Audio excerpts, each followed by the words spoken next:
So, good morning. I'm not sure if there's going to be anybody that hops on today, but I've got a lot of stuff that I want to go over. And if you can't catch this full video right now, this live, I'm going to put it on YouTube later for you all to finish. To start off, so I've had several people message me about Christmas baskets. I usually do Christmas baskets every year for Christmas. I did not do that this year simply because we had homeschool stuff and we had farm projects and it was just a chaotic mess. And so, no, I did not. If you're interested in getting some of my products for Christmas, you can visit Monty Sosh at Truly Gifted in Lewisport. She has some of my stuff there. Also, hey, Naylee, won't you go get the two visitors, Vance? Can you go get them? Yeah, in our bathroom. So, I have, if you have a farm, you understand dealing with, dealing with having cats. And so, we've got barn cats. And we will have two that are going to be available soon. Yeah, I'm going to show them. And they're still kind of timid. We just got them from the barn. And so me and the kids have been working, taming them and getting them used to being touched and everything. This one, you got it? This one right here. Here's a little boy. This is a male and this is the female. And so they will be available soon to go to their homes. And so we're still working on their But you can social. See they're not super skittish, but they still they need a family. Yep. This is a female and that's a male. So just kind of keep a heads up on the farm page. And they're really cuddly, so you don't let them go. Yeah, they. One is so feet. They run off. Natalie's telling you about them. So and you're gonna have to excuse my washer. My washer is going. Always laundry. So those are the two things that I wanted to kind of talk about before we dive into some of the things that I want to talk about today. I tried to talk about some of these things, I think, on Friday or Saturday, and I was drawn away constantly. So I'm going to go over these things again just to reiterate because I think they're important. So my disclaimer, I'm not a doctor. This is not health advice, but I want you to be aware of what's going on. Okay, so number one, the American First Legal has sued the Department of Health and Human Services and the FDA for illegally concealing government records related to the suppression of life-saving drugs like hydroxychloroquine and ivermectin to treat COVID. As I will state, ivermectin has been used for years for different things, for viral issues, and hydroxychloroquine has been used for lupus and some other autoimmune issues. And so, what really irritates me is that this came up, and I went to the comments just to see what people were talking about. And one of the comments, or many of them, they were discussing how deadly these drugs are. Okay, so if you own a farm, if you deal with animals, you will understand that ivermectin is actually a pretty safe drug. It's, staying within your dosage limits. And it has been, it won one of the prizes, right, It won the Nobel Prize for treatment in humans. In humans, and parasites, in other countries. Yeah, and so, but they're still spewing this narrative that it's harmful. I want you to understand about hydroxychloroquine.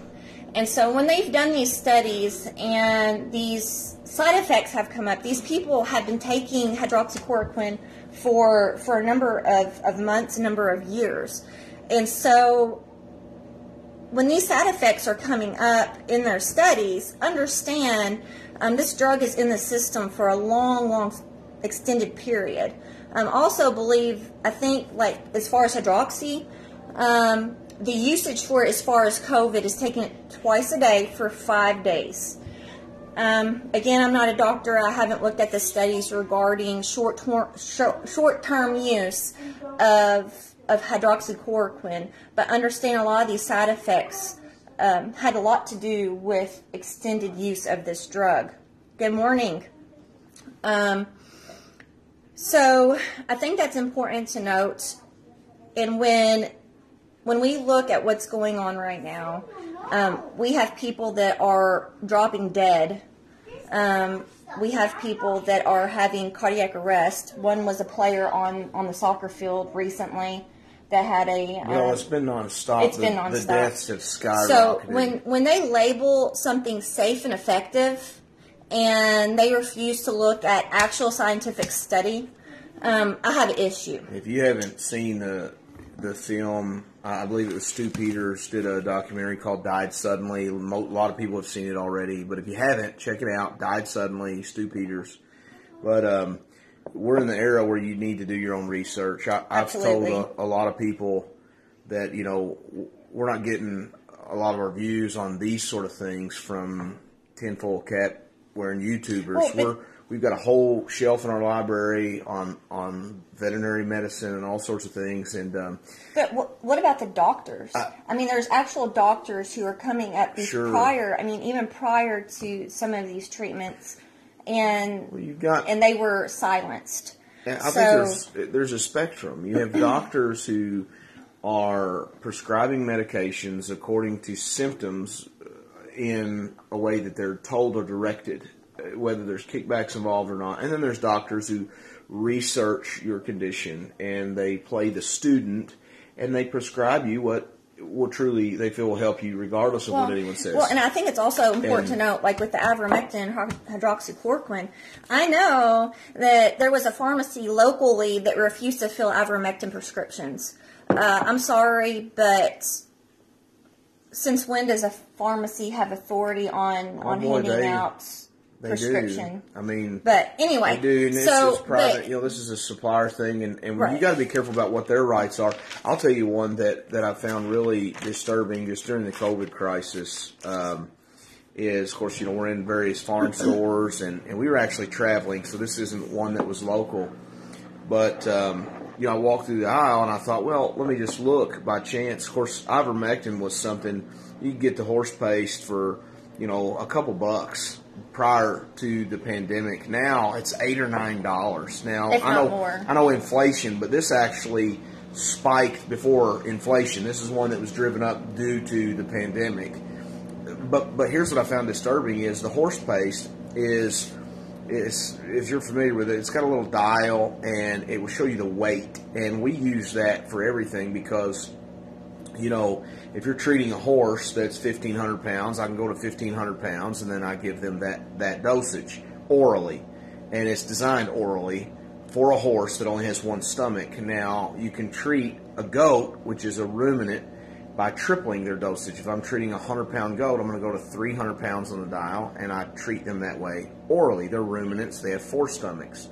Or 4 compartments. 4 compartments. Yeah. But anyway, so there's differences in the dosage because of that. However, this makes the horse paste especially useful and safe for I'm going to try to keep you from being banned from humanoid bipedals that have one stomach, such as ourselves. So, but anyway, it's perfectly safe to take, especially if you can get it in apple flavor. And again, this is not health advice. No health advice. You're responsible coming here. For your health. Yeah, I don't even know. If you have trouble with any medical issues, disease, illness, go see your doctor. So, but go on with your story. So anyway, these were gone, and there was a sign. Well, they weren't sold out. There was a sign on all the shelves. The shelves were completely empty, and said, COVID, and you're not allowed to take this, and don't take this, and everything else. But then I turned around, and right behind me, on the shelf behind me, was a full, just litany, a full choice of various other types of ivermectin.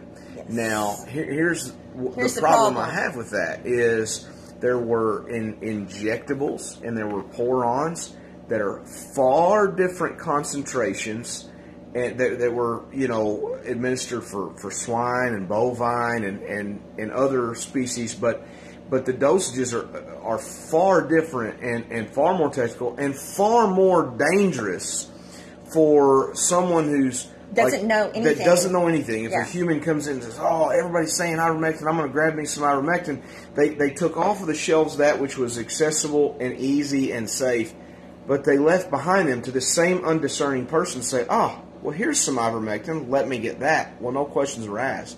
You just go to the counter and say, "Hey, can I have a bottle of this ivermectin?" No one's going to ask any questions. Say, "Oh, yeah, it's for your cattle, whatever."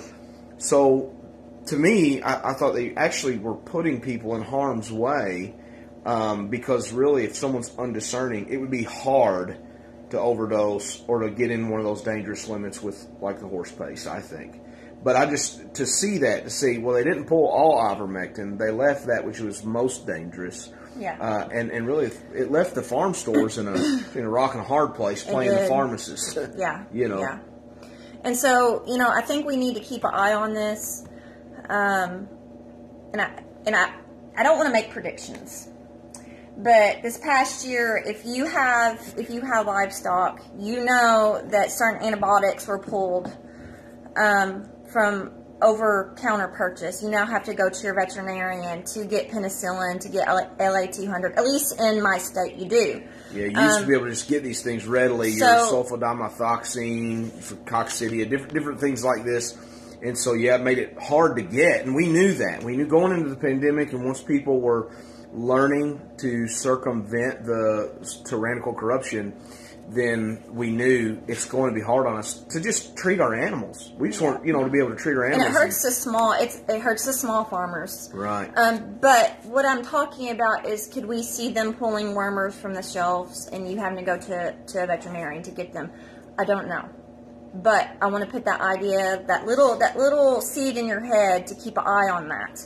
Yeah, if you got animals, you're going to have to fill the storehouse with what you may need in the future. Right. And so, all right, to move on. So on my news, on the farm page, on my news feed, you'll find a live video where I went over Operation Popeye. And so if you don't know Operation Popeye, that has to do with the Vietnam War and how they used weather modification to what's the word I'm looking for? To promote and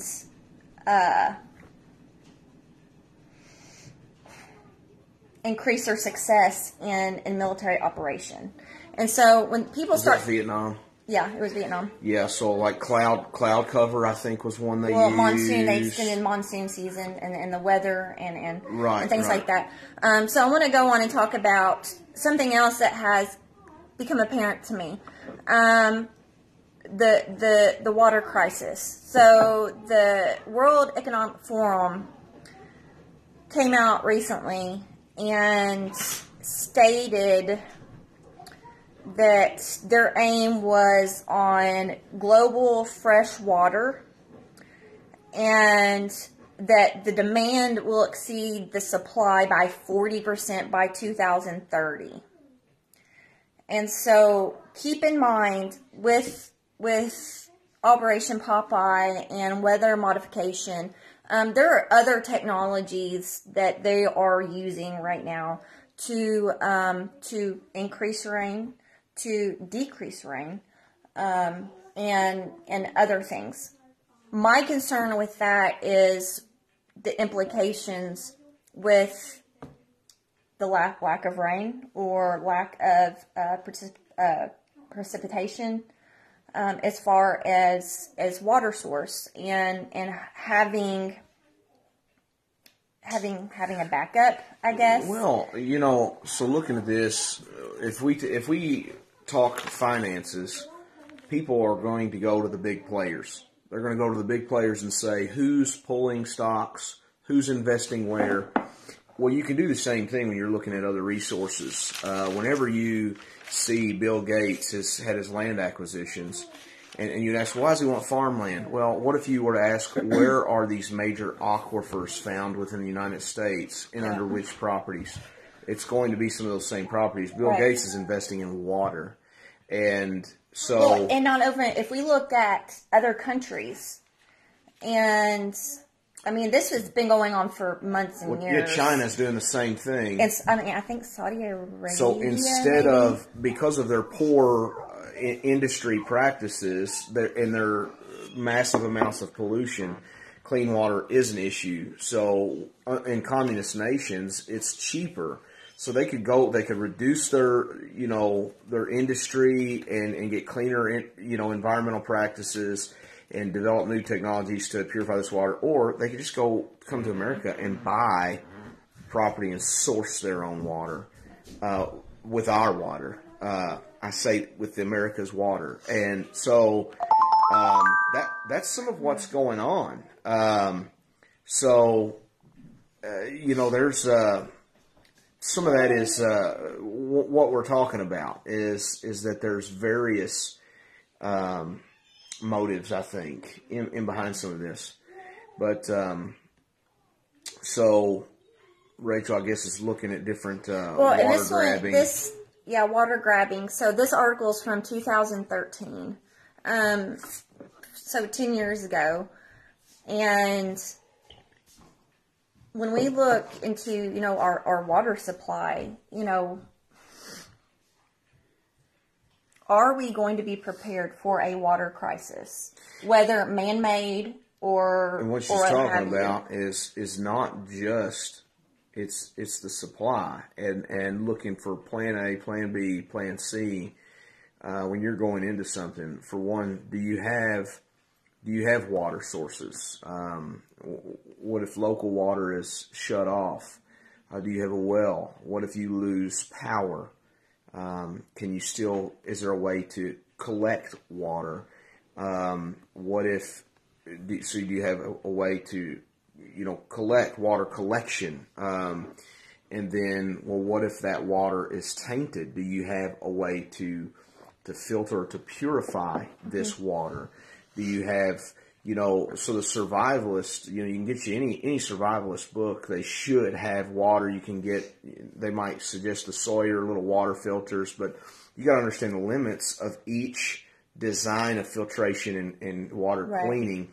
And there's different methods you can do. Some of you might even know, like your trees.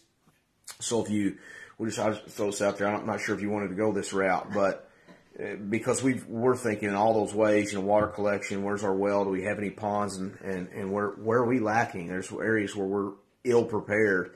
But you can, in an extreme situation, you can take bags and put around like tree limbs. And so you can catch that sort of transpiration from the tree. Realize if you do this, so you'll collect water into the bag, but you will kill that limb, whatever you've put it around. So this is an emergency situation. You don't want to go kill all your trees. It's a great resource for you, but it will help you to survive in a dire circumstance. So I would say not just the water, but how do you maintain your water? We've got all these exercise programs want you to lose your water weight, but how do you retain water within your body? We're made of water. But she's just saying pollution, things like that, which I think goes into some of the glyphosates and things that you were going to touch on. And I just wanted, I'm moving that direction. I just want to make you aware of those things.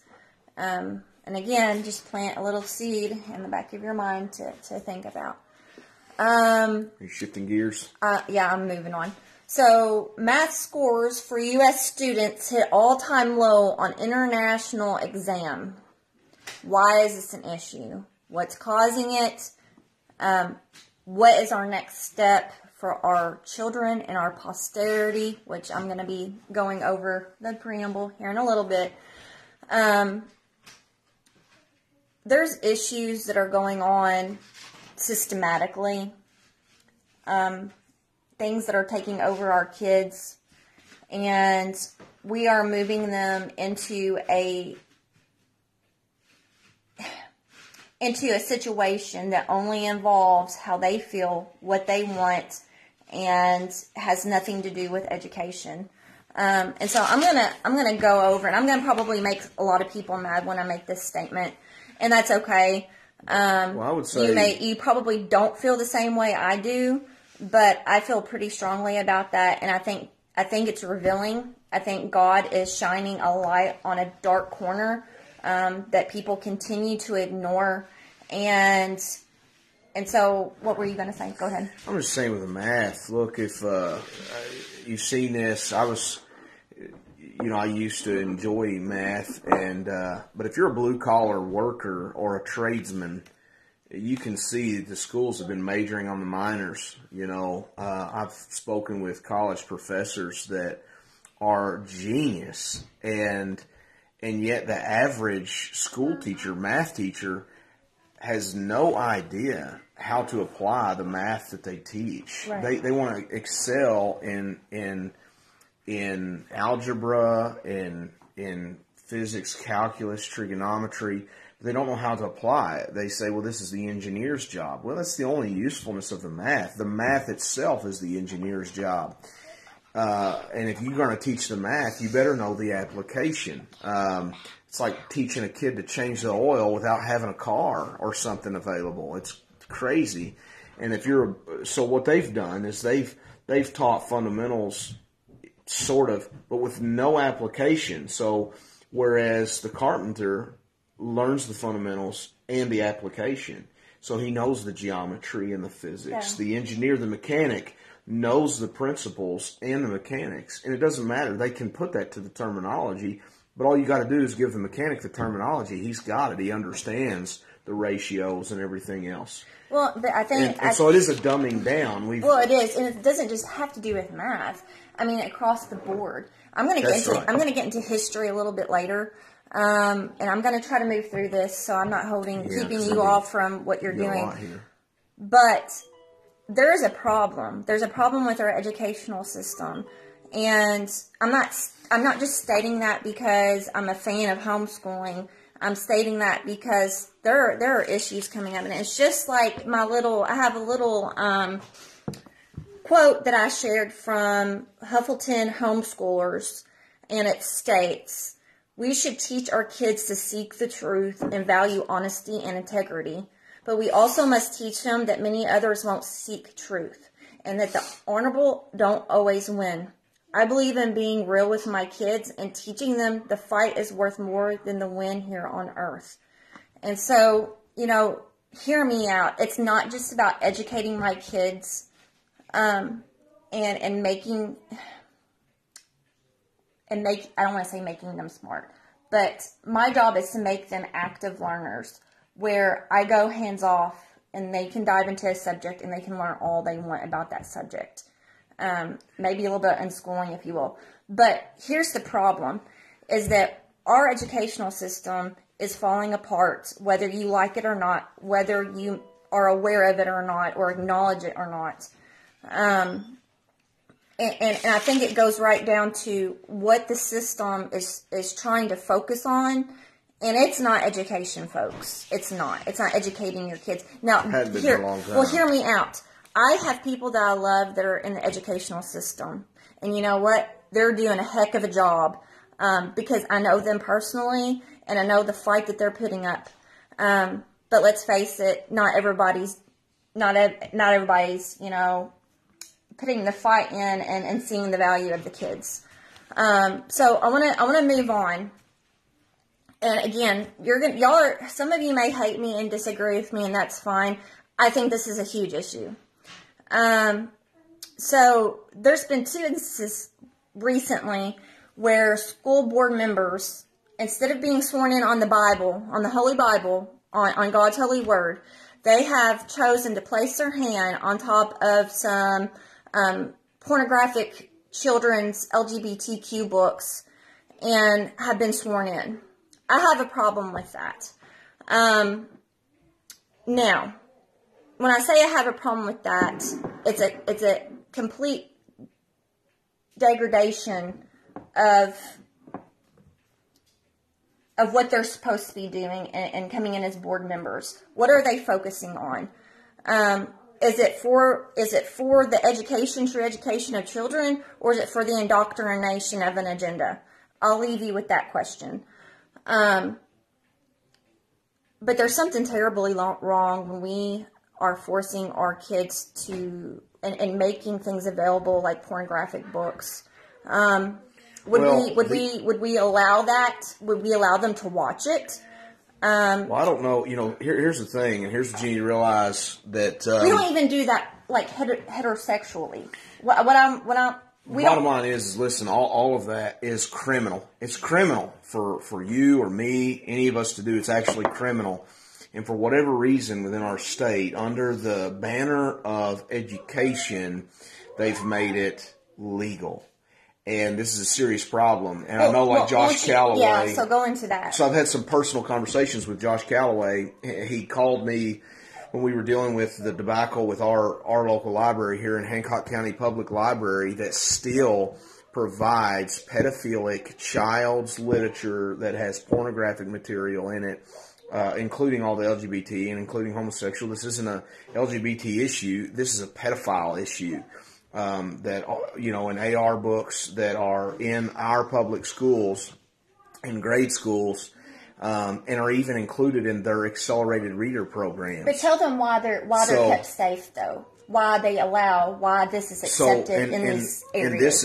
And this was the issue, is that because of education, they're exempt. They're exempt from all of the laws. So that's what it is it's not that there's different laws or anything else. There's actual laws in our state that say, if you show pornography to a child, you're going to jail. If you talk in a certain way. If you talk with this vulgarity and because you could be charged soliciting sex from a minor, and there's all of these different grooming techniques that, are used in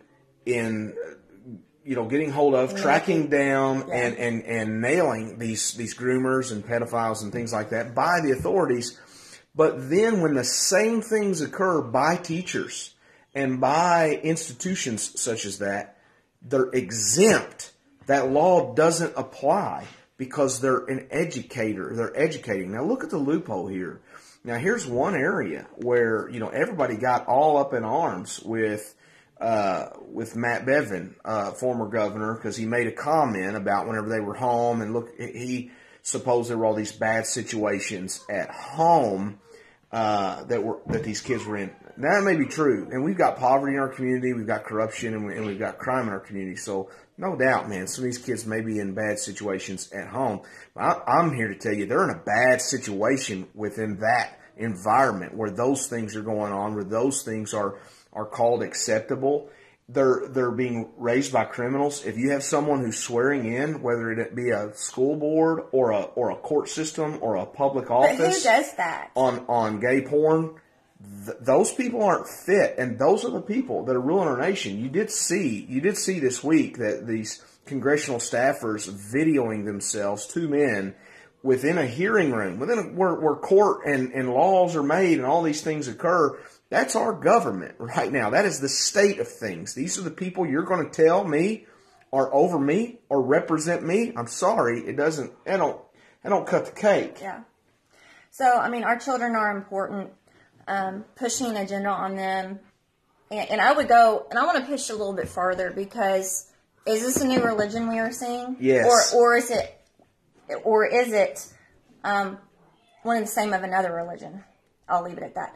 All right, to move on. Did you all see what LA, Los Angeles, California is doing?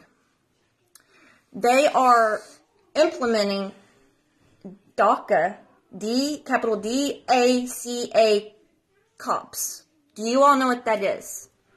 Tell us what that is. So these are illegal aliens, illegal people that have crossed the southern border or whatever. And they are giving them a job as a cop. They are handing them a gun and saying, "Here, you go police." Oh, but guess what? They can't take their gun home because they're illegally in the country. Look it up. Now, you tell me if that's right or wrong. Or is it worth being a red flag to you all? What could be the future? I don't know. What do y'all think? Something to keep an eye on for sure. I'm going to skip over this. So I'm going to talk about another movie that has come out recently that I've been made aware of. This is out yet. Is it not out yet? It may not be out yet. It comes out this spring. But there is a video or a movie called Civil War. I don't know if y'all have seen that yet, if you've seen the trailer or what have you. And this has caught my attention, not only because of its title, but there has been an ongoing move in our entertainment industry to promote racism and hate, and we're also seeing it, at the congressional political levels of just blatant racism. I'm not going to go into it because I don't want to focus on that, but I want you all to make aware of where this may be headed. So, the short of the matter is that if you don't know it, Hollywood is and has been used for decades as an information dissemination device. A lot of what we're talking about in education and medicine everywhere, there's questions. We say, man, how did we get here? How does point A lead to point B?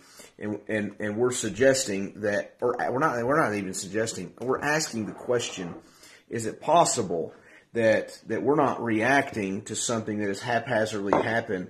Was there an intention? Was there an intention that directed the choices that have moved along? Were the influences? Right. On the front side of that.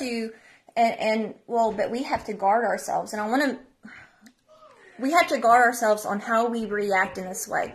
Are we going to allow their propaganda to promote a violence or hate within us and act out on those actions? Or are we going to realize what they're trying to do and be sober-minded? So, right. That's exactly right, because you can't unsee things. When you see them, you can't unsee them. And when you watch a preview, it sparks something of interest. So whether you disdain it and you say, look, that is one movie I will not go see, or that my kids will not watch, or the conspiracy theorists are at it again, or by golly, we're going to make sure we see that, or man, that raises questions. Who produced it? It sparks that point of interest, whatever it may be, and then you're dealing with that. You're dealing with presuppositions and preconceived notions. And what we're saying is somebody was on the front side of that. This is how marketing is done, right? Someone is saying, how am I going to provoke this in my watchers? I want to go in. There's a reason why I'm bringing this up. And I'm going to go ahead and get into that. So, the great thing about being a homeschool family is we get to take time and we really get to dive into subjects. And so, one of the things that we really got to dive into was the Civil War of, 1860s. And it's really interesting when you start looking at things and you start reading through things and the events that took place, you start to see a pattern. And so we also sort of read, we went over a book called The Civil War Draft Riots. And if you don't know what that is, I highly suggest that you look that up and that you understand exactly what was going on during that time. And a lot of the things that we discovered are not taught in our public school system. They may just kind of touch on it a little bit, but they don't dive into it completely. And so, with this topic of Civil War and this movie coming up, it had me thinking.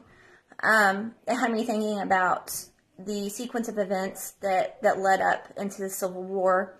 And not only that, but focusing on the reconstruction of the United States of America after the Civil War.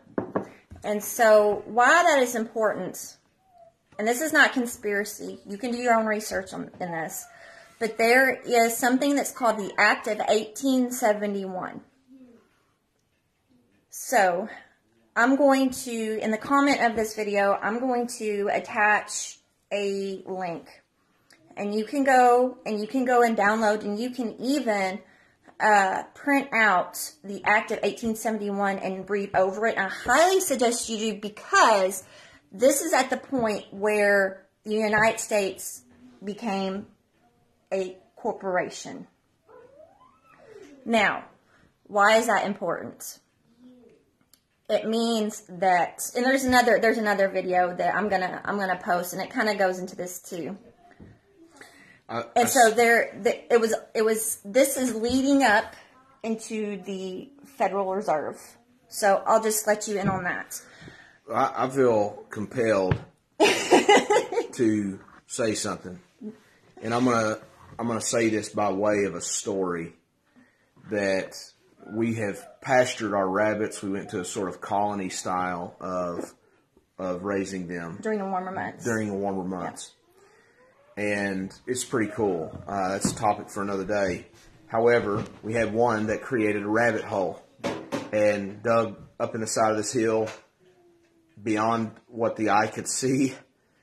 And so that makes me think we're touching on things that are a lot of rabbit holes.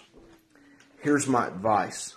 The best way to navigate a rabbit hole is not with the flashlight and sticking your arm in or following the rabbit hole. The best way to trace a rabbit hole is with a shovel. Okay? You get out the shovel and you dig it out.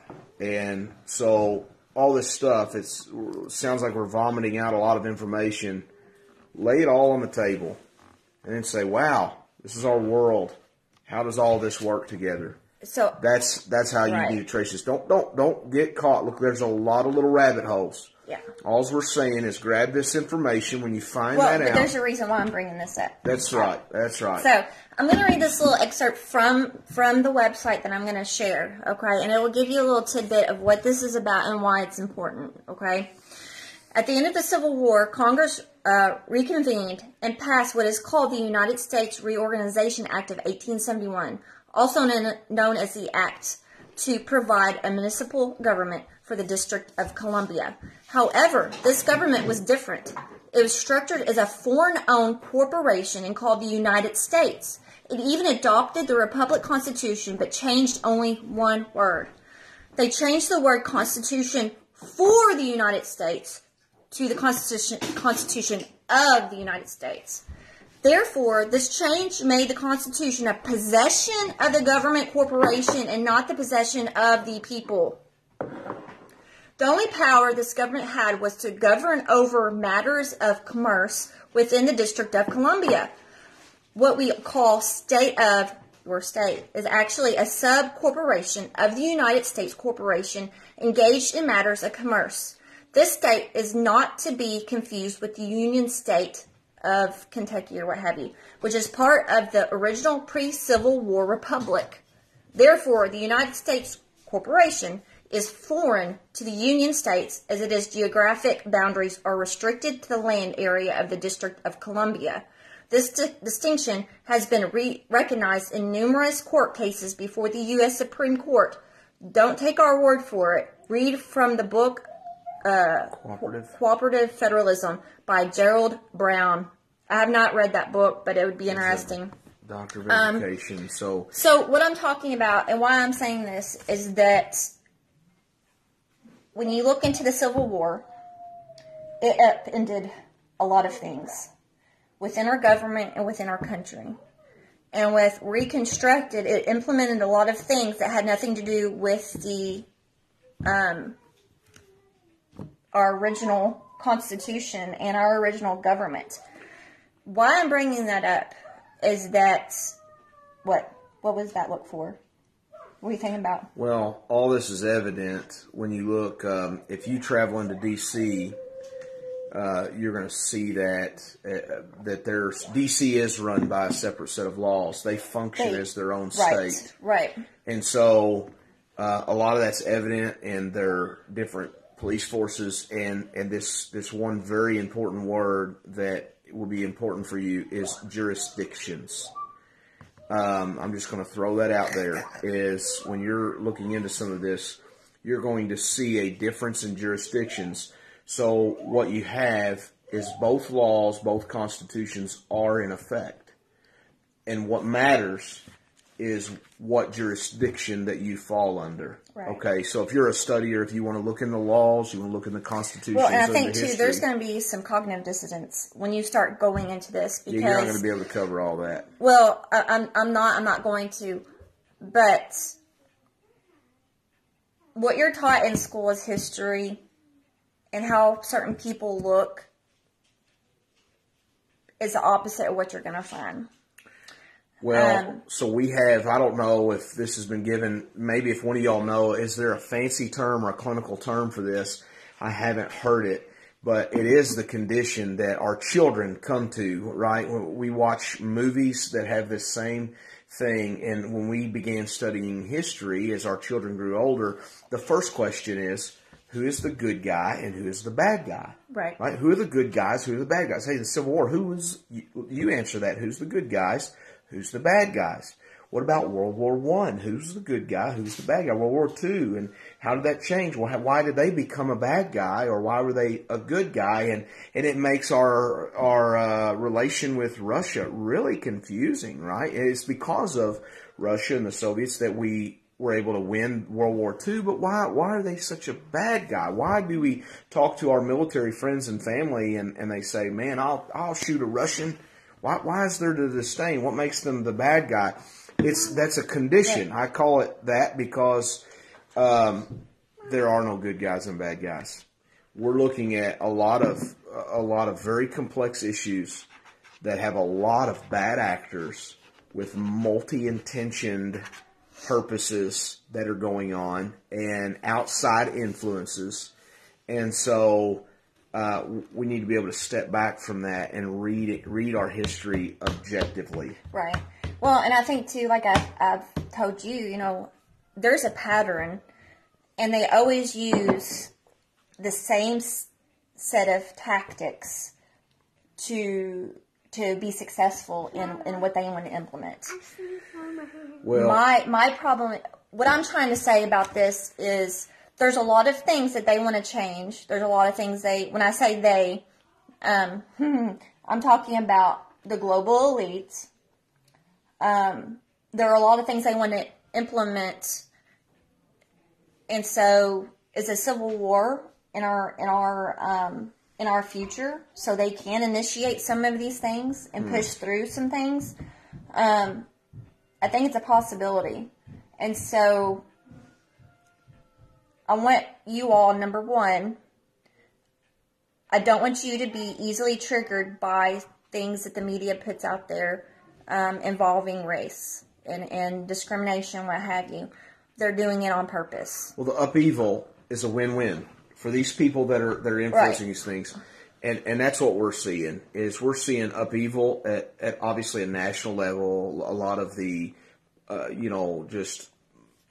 polarity, the division in the United States. Everyone's acknowledging that, and I think it exceeds that of Civil War era, right? But you're seeing it globally. Everyone's asking the question, well, who are we going to be at war with? Are we going to be at war with Hamas? Are we going to be at war with Russia or China? Are we going to be at war within ourselves? So there's wars and rumors of wars. What I think, and maybe you can correct this, but I think what you're trying to say is, how will you function as a family? All this is going on, but we're saying... it's going to happen regardless. So what we're saying is, okay, all right, now draw back to square one and say, all right, how do we function as a family? How do we care for our people and our circle of people? How do we keep our head? And critical thinkers. Do we wait? What are we going to do? We've got to wake up in the morning. What are we going to do with that? And so we're saying, how do you bind together and not be so invested in? And I say that carefully because I'm not saying to be apathetic. all of this matters, or we wouldn't be talking about it. No one would be talking about it. It all matters, but what are you going to do with it? So it's... Well, I think it's important to note, we need to, and people, you're probably going to get on to me, but I think it's okay to remember our roots. This year marked the 232nd anniversary of our Bill of Rights. And it's really sad to watch what our country has become. The liberties that are being fought for aren't liberties. And the liberties that were granted to us by our forefathers through the Constitution, through the Revolution, they're being completely erased. And it's really sad.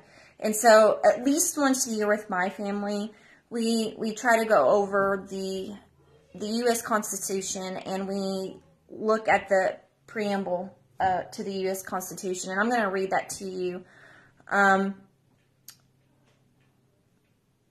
For me, it's obvious what they were trying to do.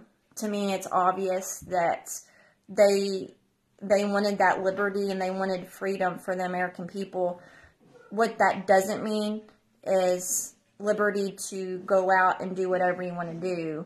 It was liberty for our posterity, for ourselves and for our posterity. You want me to read it? Read it. Okay.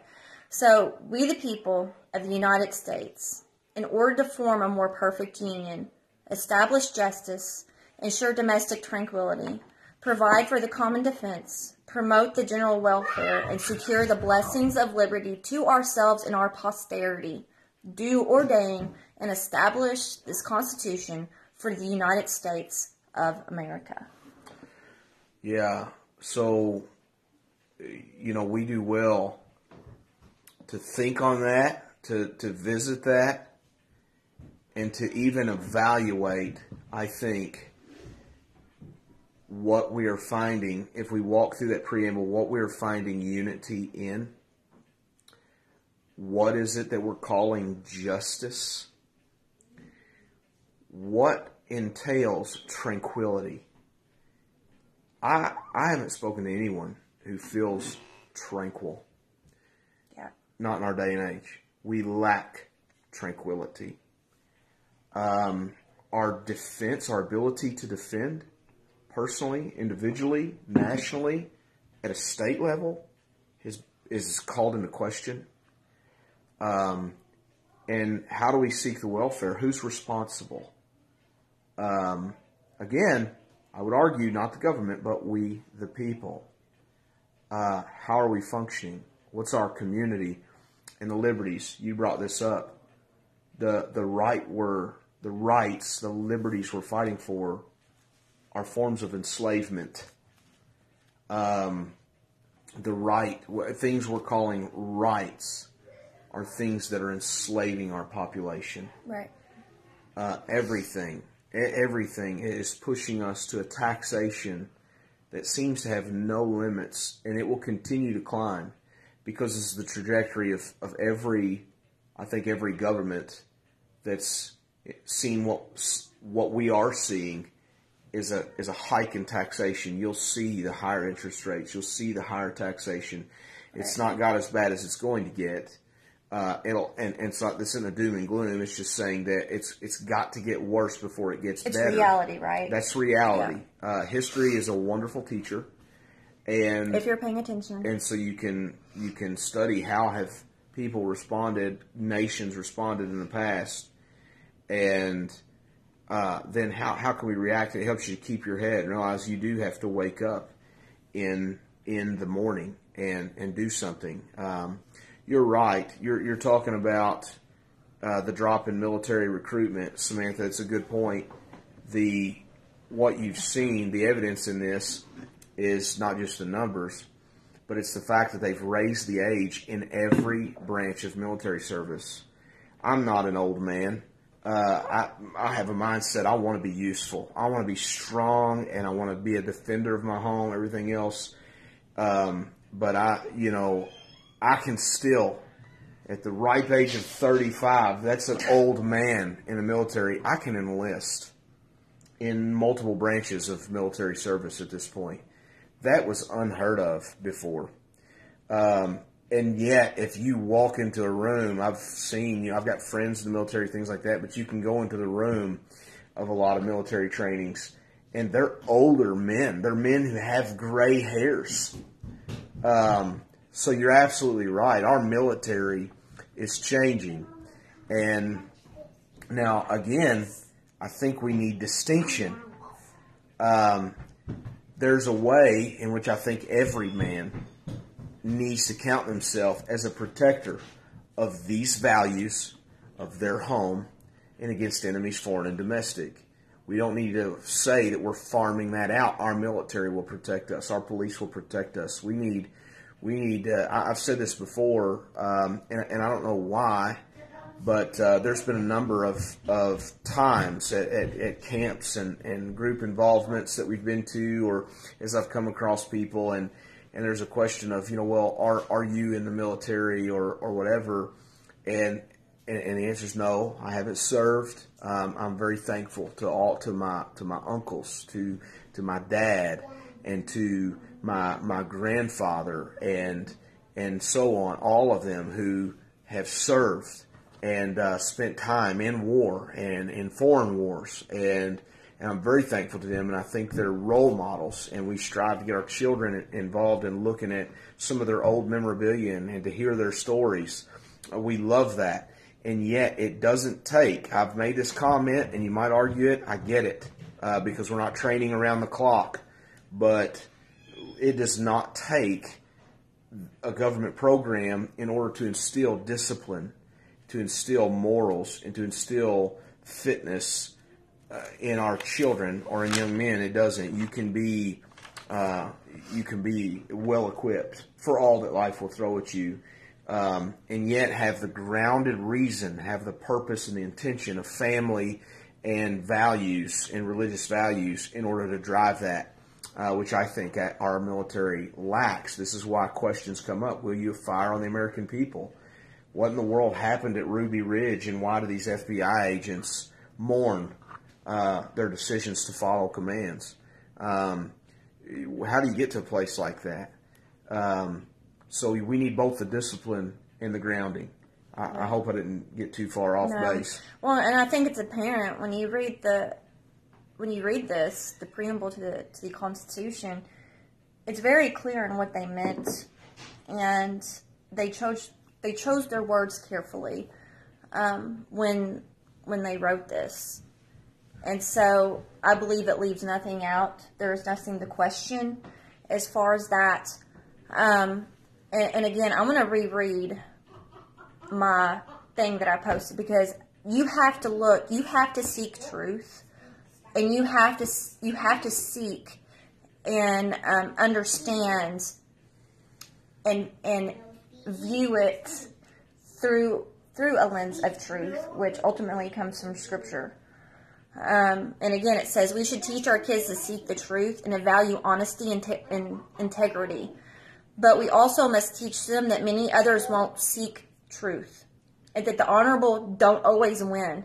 I believe in being real with my kids and teaching them the fight is worth more than the win here on earth. And I think that Vance and I and many others have done that in the past 3 years.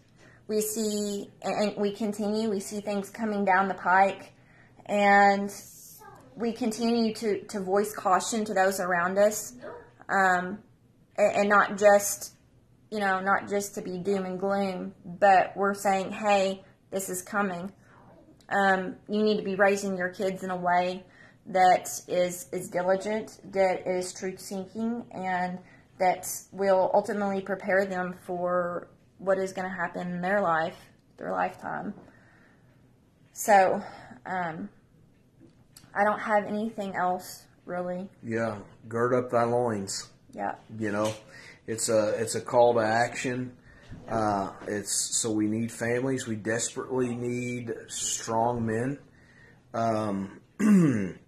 So we haven't made any full transitions or big markers, and I'm debating how to go through that here very soon.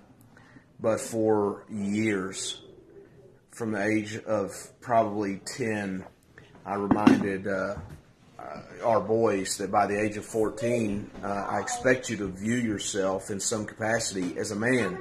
You won't be able to do everything. You don't have the experience that allows you to do everything that wisdom of age grants you. But at 14, you ought to view yourself as a man. And so Jaden, our oldest, has turned 14. So this should be a huge marker for us. Mm-hmm. And I've been thinking a lot about that myself because the great difficulty is there are men, and I work around them all the time and have for years, that lack confidence, that they lack confidence in themselves. They view themselves as boys. They don't view themselves as the offerers of wisdom, and they lack confidence in their youth.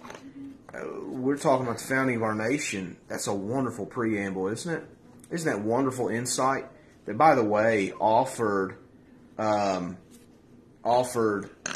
wisdom for the ages, and it offered compromise. Where there was a great deal of conflict. It was written by 17 to 22-year-olds. Listen, raise young men, and listen. This enlists the necessity of good mothers, mothers who can't sell themselves out. Look, that's a form of prostitution. You're giving your services that only a woman can do, and you're selling that to someone else. Be in the home. No one else can do your job.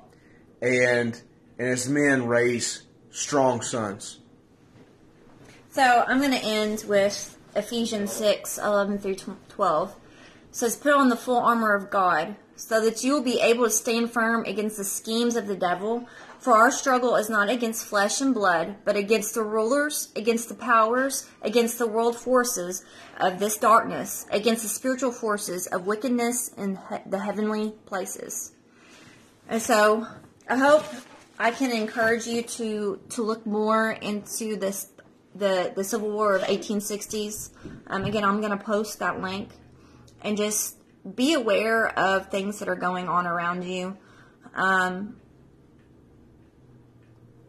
And be a historian, because again, they're going to use the same tactics over and over and over again to achieve what they have set out to do. So I'm going to hop off here. I've got to prepare for Christmas because I thought I had 2 weeks, and I have 1 week. So it's been an hour, so I've got things to do. I hope you all have a great day, and I'll see you on the next video.